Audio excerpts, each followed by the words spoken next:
sənin ürəyin Allah düşməninin davranışlarından tutsun ki, bu Allah dostu ola bilməz. Görmüsünüz, bəzi adamlar var ki, İmam Zamandan danışır. Ama o adamlar ki, İmam Zaman əleyhissalamın zühurunun gerçəkləşməsi üçün zəhmət çəkirlər. İmam Zaman üçün ağlaya-ağlaya o adamları vurur. İmam Zaman bunun həyatda diri qalması üçün, ailəsinə çörək aparması üçün ən istifadə olunan vasitədir. Yoxsa bunun özünə İmam Zaman da lazım deyil. Bəzi insanlara müsəlmanlıq lazım deyil. Sadəcə müsəlman cəmiyyətinə zərbə vurmaq üçün mən müsəlmanam deyib zərbə vurmalısan. Başqa cür vura bilməzsən. Ona görə də gəldilər, dedilər ki, əşhədü ən la ilahə illallah. Çünki bunların artıq başqa cür yolu yoxdur. Bunların içinə girib bunlarla mübarizə eləmək lazımdır. Həzrət Əlinin şəhadət xəbəri gələn kimi Muaviyyəni təbrik edirlər, deyirlər da Fatihəsini oxudun İslamın. Dedi, yox, nə qədər ki azandan Peyğəmbər üçün deyirdi, o kişinin adını silməyi bacarmamışam, onun dinini heç bir zərbə vurmağa bacarmamışam hələ. Çünki şəhidin hesabına burada rahat oturmuşuq.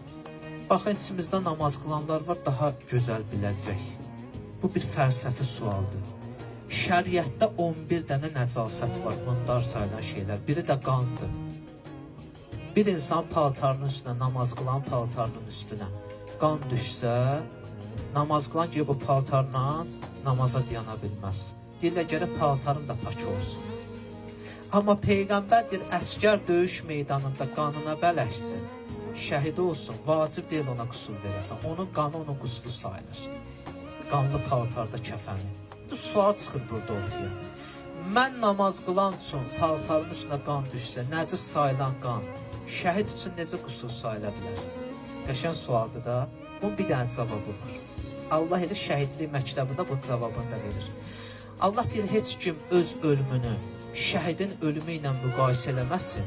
Heç kim öz qanını şəhidin qanı ilə müqayisə eləməsin. Çünki şəhid yeganə adamdır ki, insandır ki, o məqama yetişib ki, canı ilə, qanı ilə Allah yolunda ticarət edibdir. Allah deyir, baxmayın şəriətdə qan mundardır. O da mənim üçün axıdılanda dəyər tapır. Deməli, həyatda hər şeyin dəyəri insanla ölçülür. Bir dənə insan dəyəri kimlə ölçülür? Aləmlərin Rəbb olan Allahla ölçülür. Ona görə insan özünü Rəbbinə fəd eləməli.